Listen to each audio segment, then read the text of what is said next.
Coucou Lily. Bonjour Camille.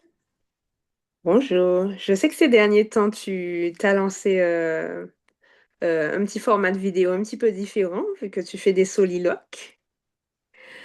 Je sais que l'idée derrière, c'est aussi de revenir sur ton parcours, qu'on apprenne à mieux te connaître. Donc, j'ai eu envie de te lancer un petit défi. Pas évident pour moi à relever, mais c'est un travail que je fais beaucoup en ce moment. Comme ça, on me connaît mieux, ça permet aux gens de, de savoir un peu plus que je suis humainement parlant. Complètement. Pour moi, ça a du sens. Donc, on commence. Je suis confortablement installée avec Eh mon bien, tant mieux. café, tranquillement. Voilà. Il va Alors, première question, madame. Avant de parler de ce que tu fais, j'aimerais qu'on parle de ce que tu es. Donc, si tu devais te présenter sans parler de ton métier, sans tes titres, entre parenthèses, qui tu es? Lily, on m'a toujours appelée Lily, hein. Donc, en fait, je montre généralement ce que je suis, mais je ne suis pas timide, contrairement à ce qu'on pourrait le penser. Peut-être qu'on va dire que je suis un peu réservée, mais je dirais plus que je suis circonspect. C'est plutôt ça, je suis circonspect. C'est-à-dire, euh, c'est une personne, c'est-à-dire que je suis prudente. Mhm.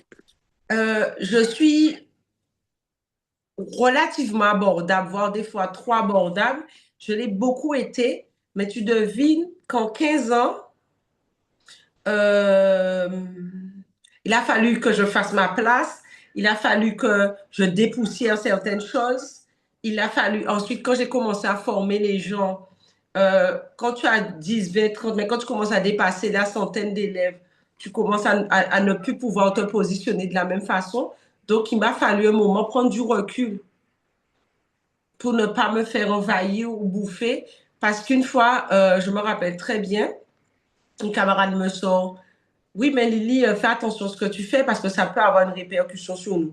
Donc, du coup, il m'a fallu du temps pour et la sagesse, la maturité aussi des choses. Parce que des fois, on fait des choses, on se sent guidé, on se sent béni pour les faire, on les fait, il n'y a pas de problème. Mais en fait, la posture n'est pas toujours évidente. Et c'est pour ça que je me suis beaucoup formée pour avoir une Mhm. posture un peu plus adaptée et sans la pression de tout ce que de tout ce que je pourrais porter et que c'est parce qu'il faut savoir que Lily, c'est mon nom, hein. C'est Aurélie, c'est Lily, on va toujours appeler comme ça depuis enfant. Je, c'est une pression malgré tout. Donc aujourd'hui, je suis au-delà du professionnel, mais c'est en fait comme ça que je vis aussi au quotidien, hein, en grande partie. Je veux dire qu'en quelque sorte, tu vends ce que tu es, c'est ça. C'est Tu donnes tout, ce que tu es. clairement. Mm. Et quand je propose un programme ou quelque chose, ça reflète, c'est parce qu'il y a eu un parcours de vie, ça reflète vraiment la réalité. C'est pas genre, je propose quelque chose que j'ai pas expérimenté ou que je ne connais pas et parce que je pense que ça fera le buzz. Non, pas du tout. Et finalement, est-ce que tu peux nous raconter le chemin finalement qui t'a mené où tu es aujourd'hui? Euh, Depuis très très jeune, j'étais, j'ai toujours été, depuis l'âge de 7 ans, la première fois que j'ai lu un livre un peu New Age, pensée positive, c'était un livre de visualisation de Joseph Murphy. Je ne sais plus lequel, j'avais 7 ans. Et mon père, c'est mon père qui avait ce livre-là et il me l'a retiré des mains, mais j'avais vu que c'était écrit Joseph Murphy. Et à l'adolescence, j'étais en classe au lycée avec quelques camarades, une classe assez particulière. Pardon. De toute façon, jusqu'à maintenant, en cette classe de seconde, il y avait énormément d'artistes dans cette classe.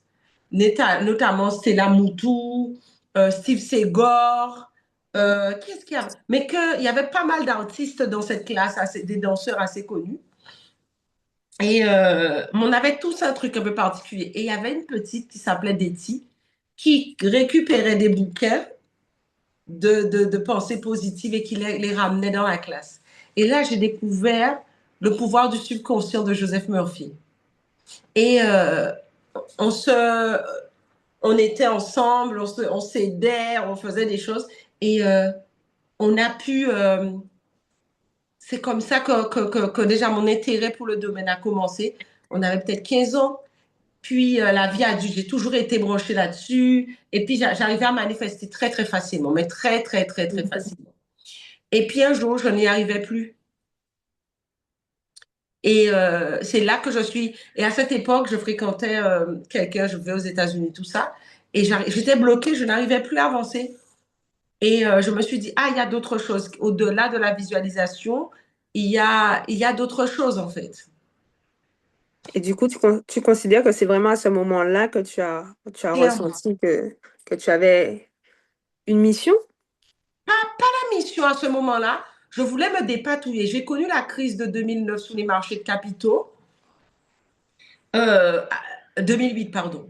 Et tout ça, mon positionnement a changé à ce moment-là. Et aux États-Unis, contrairement à la France, c'est une fierté d'avoir une communauté.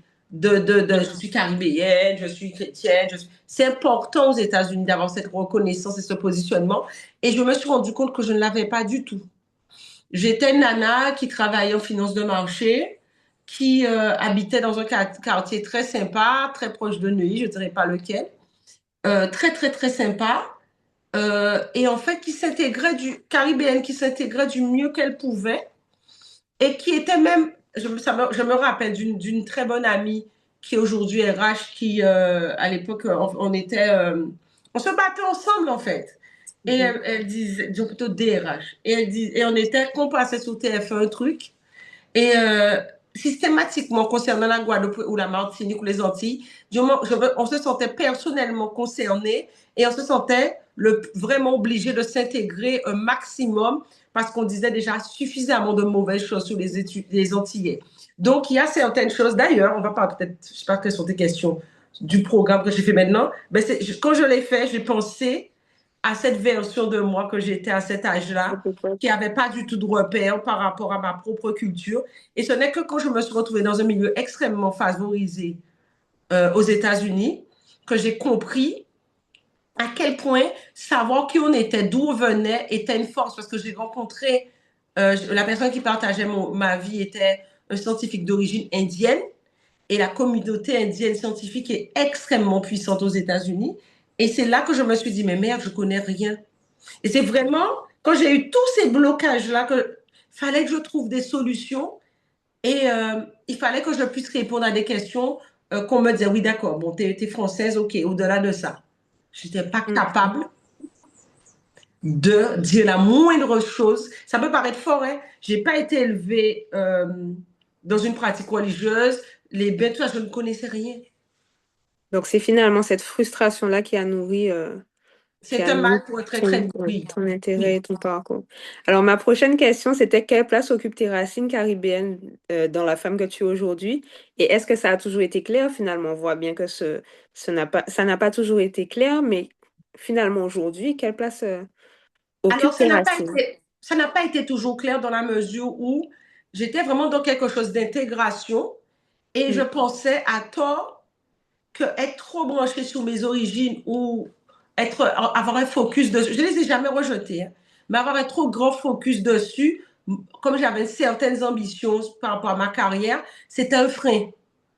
Sauf que aujourd'hui, avec le recul, je me rends compte le fait de mieux connaître mon histoire, par exemple, dans le nouveau parcours qu'on a fait, quand je disais la question bête que je pose. D'ailleurs, j'ai fait une vidéo là-dessus, quand je fais la vidéo sur l'alimentation de chez nous et tout ça, je dis, pour vous, qu'est-ce qui a causé l'esclavage, premièrement, et qu'est-ce qui a fait que l'esclavage s'arrête? Je mm, vous jure que 80% de nos compatriotes, même les plus aguerris, ne peuvent pas répondre à cette question. ok. Et 80% ne se rendent pas compte de la part du sucre dans tout ça. Mhm. Alors qu'aujourd'hui, c'est un problème de société, etc. Mais on se rend compte qu'il y a 400 ans, c'était déjà le cas. Je trouve ce que tu as dit très intéressant parce que finalement, j'entends dans le discours que on pense à tort, alors mais c'est une croyance aujourd'hui, on pense à tort que pour s'intégrer et grandir dans notre société, il faut euh, imiter l'autre, s'identifier à l'autre, devenir l'autre. Et finalement, d'une certaine façon, on a tendance à se perdre. Clairement. Alors que quand je regarde ton parcours, euh, finalement, tu as grandi quand tu as choisi d'être pleinement toi dans ton histoire et dans ta spiritualité caribéenne, dans tout ce qui fait ta caribéanité, ta créolitas, comme tu aimes dire. Je suis une créolida, c'est Voilà. sûr. Alors, il y a une chose qui est importante. Pour moi, je fais partie de ceux qui disent, tu vis chez quelqu'un, tu t'intègres. C'est pour ça, par exemple, quand je suis en Égypte, je porte le voile. Mm. Quand je suis en France, je m'intègre, je suis aux États-Unis, peu importe l'endroit, je suis pour s'intégrer. Simplement, en ne sachant pas qui on est, le retour, la valeur ajoutée qu'on peut même contribuer à apporter, le positionnement qu'on peut avoir, ou même comment on peut être à l'aise ou pas dans ses baskets, on ne l'a que qu'on se connaît vraiment. Et on connaît, on dit souvent, si on ne se connaît pas ses origines, on ne sait pas où on va. Mais ce n'est pas qu'une question d'origine, c'est une question, moi, comme je suis quelqu'un, je suis balance, hein, très attaché au confort, quand on ne connaît pas les bienfaits de ses origines, le bien-être de ses origines, on a du mal non seulement pour se positionner, mais apporter euh, une véritable pierre. Par exemple, j'ai beaucoup d'amis qui ne sont pas spécialement entiers, ben, vous le savez, j'ai des amis un peu partout, mais ce n'est que parce que je sais, je suis bien dans mes baskets et je connais bien mon histoire que je peux certaines fois euh, dire, ah oui, d'accord, mais est-ce que c'est pas possible de tel ou tel genre, par exemple, dans la communauté indienne, je ne parle pas de chez nous, je parle indienne d'Inde. Ils sont très curis, beaucoup de choses comme ça. Mais par exemple, si je ne connaissais pas véritablement l'histoire autour du Colombo et du Massalais, je n'aurais pas pu être une bonne ambassadrice de chez moi Mm. et une bonne ambassadrice de moi-même. Mm. Parce que je ne dis pas que tout est parfait chez nous, mais tout est parfait nulle part. On entend souvent parler, oui, ça fait polémique, ah oui, on ne se soutient pas, mais dans les autres communautés, les gens ne se soutiennent pas non plus à 100%. Mais ce n'est que parce que tu es retourné dans tes racines, que tu sais ce qu'il y a dedans, que tu t'es réconcilié avec certaines choses, que tu le sais ça. C'est pas genre tous les autres communautés se soutiennent et pas la nôtre. Alors qu'on entend ça partout, mais il n'y a rien de plus faux. Vous pensez que les Américains, Américains, je parle je ne parle pas de Black Américains, je parle d'autres, des Caucasiens par exemple, Américains soutiennent les Européens Mm. du même type? Non, pas du tout. Parce qu'ils sont à l'aise dans leur basket en fait. Si ça a en leur faveur et ils ont un intérêt, ils soutiennent. Et sinon, ils vont de-là du besoin de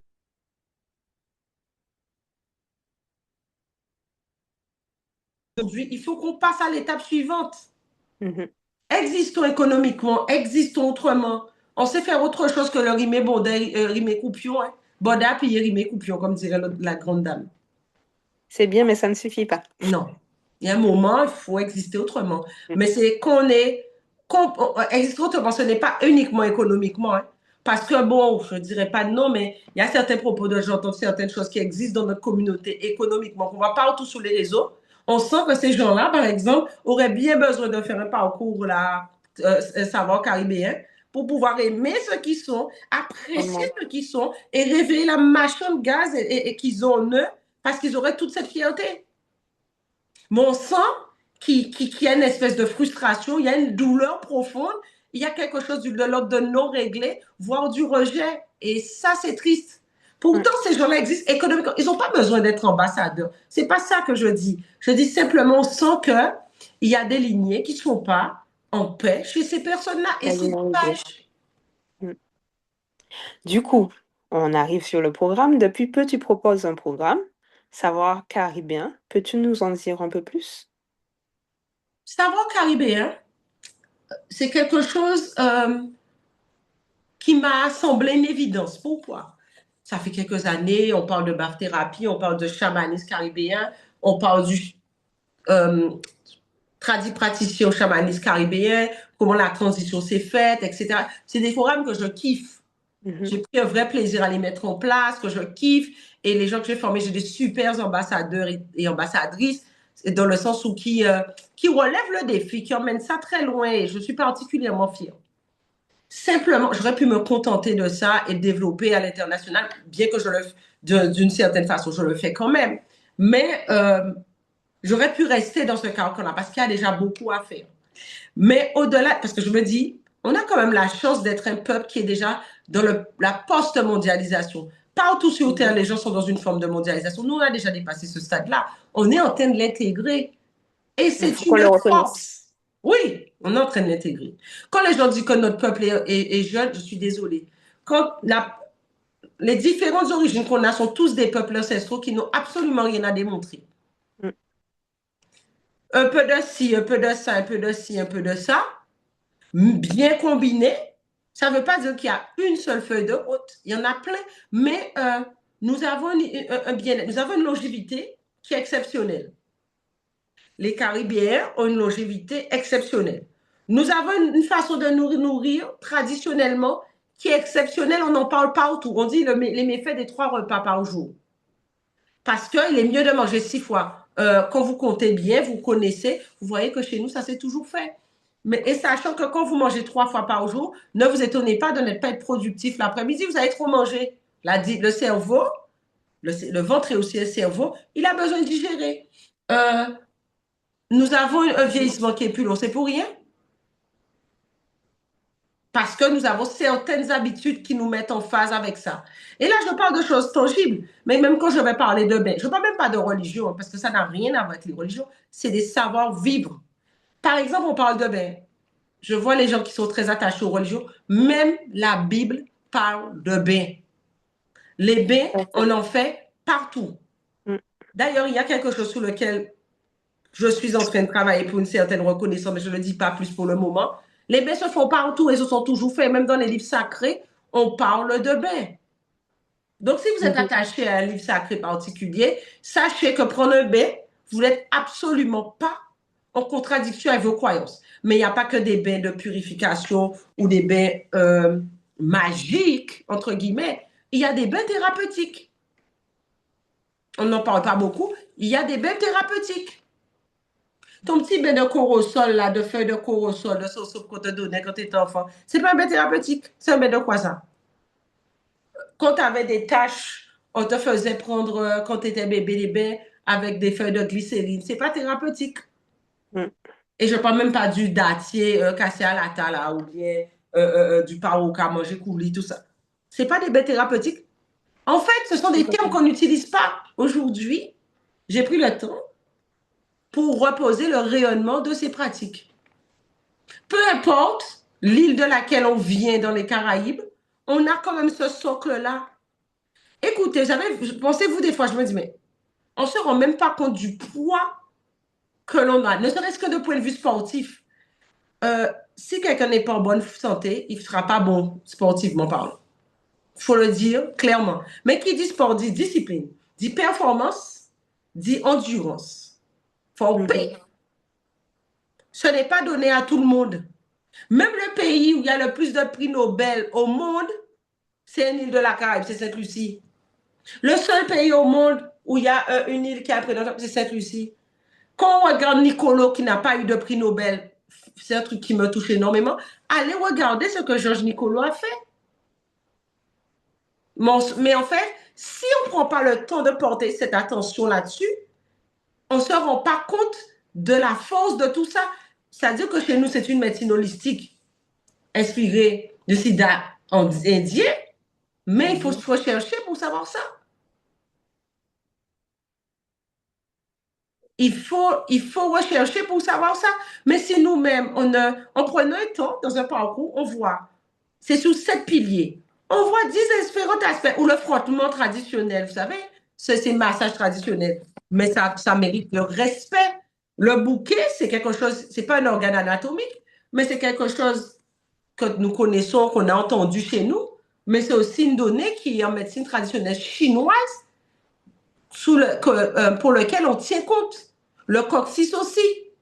Mm. Mais si nous-mêmes, on n'a pas le temps de prendre ce petit moment pour l'étudier, l'intégrer dans nos vies pour le transmettre et aussi en tirer le mieux, on va attendre qu'une autre population le fasse.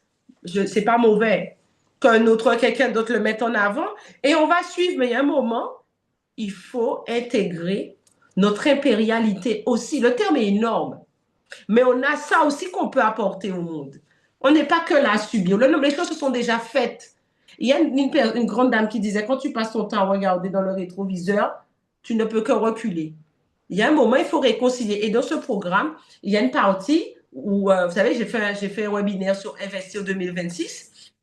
Il y a une partie qui dit, tu mets en place plein de choses, tu fais plein de choses, mais des fois, tu as un plafond, tu n'avances pas. C'est peut-être pas toi. Mm. On a une histoire qui mérite d'être réconciliée. C'est peut-être pas à votre niveau, mais avec cette histoire d'esclavage, avec cette histoire de peuple opprimé, vous pensez quoi? Cette histoire on a beaucoup de choses. On est ici de beaucoup de peuples. Mais vous savez, est-ce que vous savez que même chez nous, il y avait des esclaves caucasiens? Ils étaient là, ils avaient commis des méfaits en Europe, ils étaient là pour 5 ans. Il faut le savoir, ça. Mm, C'est-à-dire que mm, mm. même un caucasien de chez nous aujourd'hui, parce qu'il y en a, il est lié à cette histoire. Complètement. Mais on ne peut pas dire où ça, on passe comme ça. Vous savez, il y a deux choses que ce programme, j'ai à cœur d'apporter. Compétences et connaissances. Mm. Quand quelqu'un évolue sur ce chemin, quelqu'un se réalise, il gagne en compétences et en connaissances. Mais quand tu commences par avoir des compétences et des connaissances liées à ce que toi-même tu es, tu ne peux que performer. Et à un moment, dans ma propre vie, j'avais touché un plafond de verre. Et c'est quand je suis allée fouiller là-dedans que j'ai gagné en compétences. Voilà. Donc, pour J'étais un peu résumer, longue, hein, mais bon. non, mais c'était très intéressant. Je me dis, alors, pour résumer, ce serait en fait finalement devenir soit le Caribéen qu'on est en nous-mêmes, la version 2.0 de soi. 2 ou Et 3.0, oui, parce que comme 3.0 même. je souffre de Déjà chauvinisme 2.0. extrême, c'est vrai, non, mais j'ai un vrai problème de chauvinisme. Je souffre de chauvinisme extrême. Je vous dirais, à l'heure où les gens sont en train de se disputer l'espèce de mondialisation, l'appartenance, l'amour de l'autre, le respect de l'autre, nous, dans nos ADN, on a tout ça. Mm. Dans notre ADN, on a tout ça. On n'est même pas à ce stade-là, nous. On est au stade de réconciliation, de paix et de On, on- dirigoflisme. on parle de septième race, c'est ça? C'est Septième. la cinquième race. Celle que décrivait Alice Bailey et tout. Oui, Mm. je vous invite à aller lire ce bouquin. Un petit peu. Mais bon. Celle qui Et puis, faisait tant peur. Mhm. Bon, c'est pas tout à fait le lieu pour en parler, mais c'est des choses qu'on aborde. Si ça, elle faisait déjà tant peur au début du 19e siècle, du 20e siècle, début 20e, fin 19e, début 20e. Si elle faisait déjà autant peur là, Mm. faisait peur, c'est qu'il y a une raison. Mm. Mais si on n'a pas dit où ça, comment tu le sais? Mais on n'est pas, c'est vraiment la réconciliation, l'harmonie, la paix et le dirigonflisme. Portez votre attention sur ce que vous voulez, mettez toutes vos énergies, harmonisez ça, allez réparer, allez régler des choses. Aujourd'hui, on parle souvent de constellation, de psychogénéalogie, de transgénérationnel. On prend le temps sur plusieurs semaines pour travailler sur ça. Mm. Il faut le faire avec nos outils. Complètement, complètement. Et finalement, je me pose cette question parce que c'est vrai que tes programmes sont considérés comme des programmes spirituels, hein, pour la plupart. Du coup, pourquoi aujourd'hui avoir choisi de parler de savoir caribéen et pas simplement de spiritualité caribéenne ou de bien-être en général? Parce que c'est l'idée qu'on se fait de mes programmes. Mm, Ce n'est absolument pas mystique. mm, Les bains, c'est pas mystique. Il y a des travaux qui ont été faits sur l'eau, par Bienveniste, chercheur du CNRS. Je ne parle même pas d'Imoto. Je parle de vrais scientifiques, démontrés, des cercles cliniques et tout ça. Ce n'est absolument, mes programmes ne sont pas du tout spirituels. Par contre, quand moi, j'ai quelqu'un que j'aurais vraiment voulu rencontrer, j'ai pas eu la chance de le rencontrer, malheureusement, on ne vient pas de la même époque, c'est Paracelse, le mm. père de la médecine occidentale, ce médecin suisse. Mais quand tu regardes la plupart des choses dont je traite dans mes programmes, sont des sujets, alors c'est adapté à nos régions, mais ce sont des sujets de travail, de réflexion du docteur Paracelse, notamment la signature des plantes, ce qu'on peut voir en observant une plante. Je parle d'astrologie médicale, mais si vous connaissez Paracelse, vous verrez qu'il a fait de très, très, très nombreux travaux à ce propos. D'ailleurs, j'ai des collecteurs de bouquins. Je me suis procuré dans une des librairies à Gilbert Jeune que j'ai payé un bras de Paracelse. Mais tout ça, c'est de la connaissance. Mes programmes ne sont pas mystiques. Et c'est vrai que, par exemple, les gens se posent, mais oui, mais moi, tu sais, Aurélie ou Lydie, peu importe, tu es de quelle confession? Mais je suis d'aucune confession, je suis du Zili Gonflis, moi. Vous savez, notre peuple souffre du fait qu'on n'ait pas suffisamment d'idéologie propre. On doit suivre tel penseur, on doit suivre telle réflexion, on doit suivre telle pratique extérieure. Sinon, quand il y a une guerre ou d'opprimés dans le monde, on doit prendre son parti. On attend beaucoup de choses. Les autres attendent beaucoup de choses de nos communautés de par le monde. Aujourd'hui, je dis non, nous sommes légitimes. Et c'est vraiment cet apport de légitimité. Aujourd'hui, j'entends souvent les gens me dire, oui, mais j'ai pas le temps. Hein. Prends le temps, c'est qu'on peut parler. Ta situation te convient ou tu as des bénéfices secondaires à rester dans quelque chose, mais quand on veut s'en sortir, on Mm. s'en sort. J'ai mis en place ce programme parce qu'à un moment, j'arrivais à un plafond de verre. J'avais beaucoup, je ne comprenais pas comment j'arrive. Mais quand tu cherches, tu trouves. Hein. Tu te cherches, tu trouves et tu trouveras et tu comptes.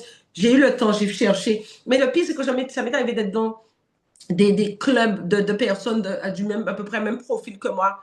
Mais on avait tous le même problème. Hein. Mm. Et c'est là que je me suis dit, hé hey, meuf, il faut que tu t'assoies, tu trouves une solution. Le problème, des fois, tu mets ce qu'il faut en place, tu fais ce qu'il faut, mais tu te dis que le problème n'est pas là. Il y a quelque chose d'autre. Je reviens Respecte. quand même. Hein. Mais Vas-y, c'est vas-y. même pas, c'est pas spécialement spirituel. Il y a quelque chose d'autre. Ça veut dire que tu dois travailler tes racines. Tu dois renforcer ce que tu es. À un niveau ou à un autre. Peu importe comment on Mm. l'appelle. Je reviens sur quelque chose que tu disais et qui me parle particulièrement, c'est que, alors, moi, je m'intéresse beaucoup à la spiritualité et c'est vrai que j'aime beaucoup les neurosciences aussi. Et je suis toujours agréablement surprise de voir que ce qu'on enseigne en neurosciences, c'est aussi ce qu'on enseigne en spiritualité, sauf que c'est dit complètement différemment, avec des termes scientifiques. On parle du cerveau, on parle. Et finalement, euh, le lien est vite fait. On se rend alors long terme, court terme, je sais pas, ça dépend de tout un chacun, ça vibre ou pas. Mais finalement, on se rend compte que le sacré, le mystique qu'on met derrière la spiritualité, notamment telle que tu l'enseignes, on parle de la vie en fait. On parle de la vie, mais j'avoue que j'ai intégré quelques notions de neurosciences. Mhm. Et je laisse les gens se faire leurs réflexions après, ils se rendent compte, ou bien je dis, je parle de, il y a une autre expression que j'aime bien, psycho, psychoneuro, endocrinologie. Mhm. Tout ça pour vous dire quoi? Oui, quand vous avez des émotions, si elles sont mal gérées, ça peut déclencher une maladie. Complètement.